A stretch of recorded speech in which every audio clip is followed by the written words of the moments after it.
It is time for our Common Ground segment. Joining us tonight, South Carolina Republican Congresswoman Nancy Mace and Florida Democratic Congressman Jared Moskowitz.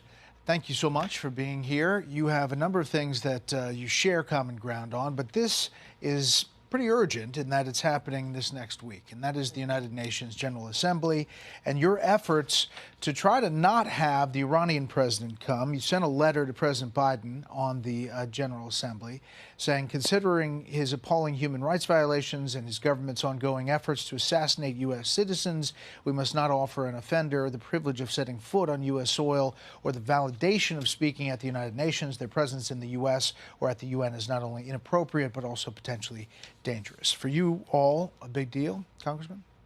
Yeah, no, it's a big deal. And by the way, this isn't new, right? The Trump administration did this once before, as did the Obama administration. So this has been a bipartisan issue about not allowing them travel visas to the UN. I mean, look, the world's largest sponsor of terror, right? They're doing it in Lebanon, they're doing it in Iraq, they're doing it in Syria, right? They want to wipe Israel off the face of the earth. They're kidnapping Americans. I mean, at the end of the day, why would we let them go to the UN and have that world stage and be treated like some sort of leading nation? And so that's why we've teamed up on a bipartisan basis and sent that letter to the president. So do you expect some action? I mean, it sounds like he's coming. Well, I mean, we're days away from it, and I want to, thank Congressman Moskowitz for working together on this. Foreign policy is a place where we have some agreement. It's not easy to work together. We've talked about that. We had a kind of strange oversight hearing today. People were storming out of it, but this is a place for us to work together and to the betterment of our country, to the betterment of the world.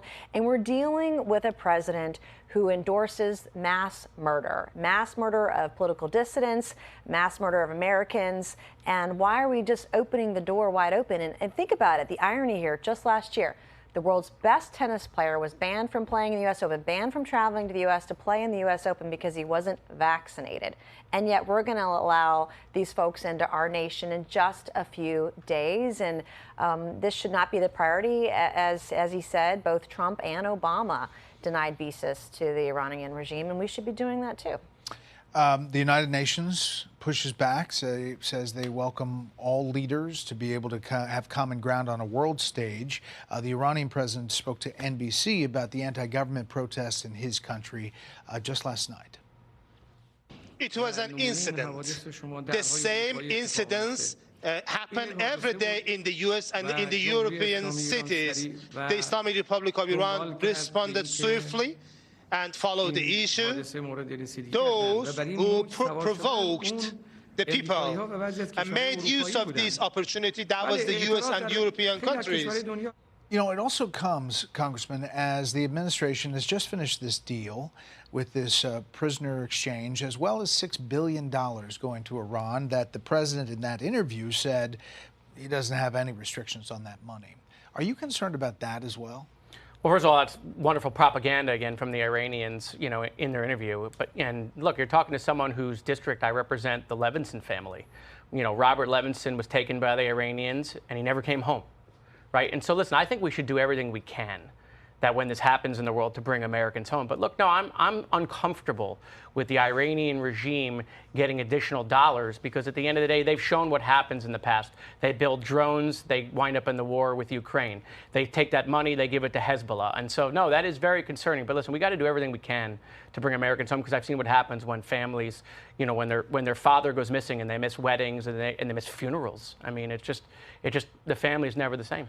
The other thing you have common ground on is support for Israel. Today is the 30th anniversary of the Oslo Accords between Israeli Prime Minister Yitzhak Rabin and PLO Mahmoud Abbas about that. It was a peace deal. Obviously, they've had many years since where it's been rocky. The support for Israel, though, it seems like it's a bipartisan effort. And it absolutely should be a bipartisan effort. It largely is in Congress. But the one thing I did want to add about the deal on Monday that the administration made, I think it's one thing to have a prisoner swap. It's totally another when you're giving them $6 billion and you're announcing it on 9/11. I think it's outrageous and it's un-American. And it's not just about their aggression. It's about nuclear arms and nuclear weapons. And I want to know who's telling the truth. Like, is there going to be oversight? Who's going to have the oversight? And where's that money going to go? And how are we going to guarantee that it's not going to build Iran's nuclear weapons system? And I think that's very important. And Israel is very important. And I'm just so grateful that there are members of Congress that, Bret, you have common ground. And we talk about it to show the country that there is leadership. There is governance up here. Should I ask about the Oversight Committee? I mean, you guys said it was kind of contentious. Well, there's ground there. I don't know if it's common. You know? There was ground covered. There's ground covered in the Oversight Committee. Wild hearing. I cursed today. I got a little. What was the topic colorful. broadly? Well, we're talking about energy, green energy, I suppose. But it just, people were going off the rails, and it was just, I think a lot of PR stunts today. Okay, I want to ask one more thing, and this sometimes is off the rails in some minds. There was a hearing recently about UFOs, and there was a whistleblower who was talking.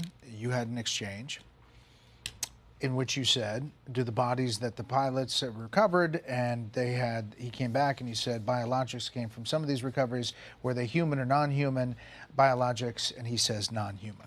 Okay, today there's this Mexican journalist researcher who tells the Mexican congressional hearing that they have these mummified bodies that are not human. Now, this guy has made previous claims before that turned out not to be true, but he says this is different. Now, knowing what you know, do you think that this is coming to pass? I mean, are we going to find out that we should have known this all along? Well, if there are bodies out there, I got to see it for myself. I have to see it to believe it. I got to touch it, put my hands on it. But the one thing about the UAP hearing was one of the most bipartisan hearings. Congressman Moskowitz, his questions were truly on point, both sides, Republicans and Democrats alike. I don't know what non-human biologics are. I would like to learn more. I'm trying right now to get the clearances to get some of those witnesses into a SCIF to be able to come back to us and brief us on some of the classified information they could not share. And it's not about little green men. It's about money laundering. What has the government spent your tax dollars on? Where has it gone? On what programs that Congress is unaware of?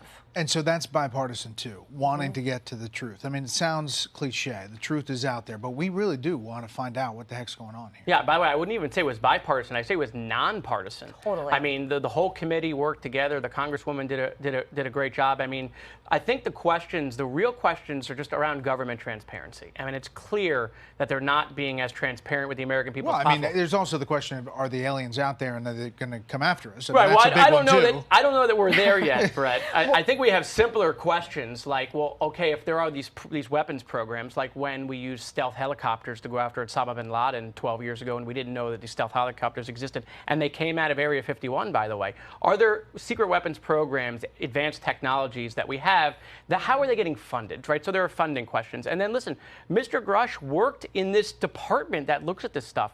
The U.S. government has admitted there's 170 instances of UAPs they can't explain. So there is more thread to pull here. I don't know that those sandcastle people that they showed, I'm not there yet, but I think there is bipartisan agreement that there is more that the government knows that they're not telling the American people. Well, we applaud it. Listen, we asked the question at a GOP debate, and my kids loved it, by the way. Okay, they only wanted to know if you were going to ask about aliens. Yeah, that was it. And Christie came back out actually the next day and said that he wants to look into it. There you go. Well, thank you very much for being a part of Common Ground. I should say, two-time for both of you. That's pretty. That's a lot of common ground. It happens. Thank you. All right. Yeah, thank you.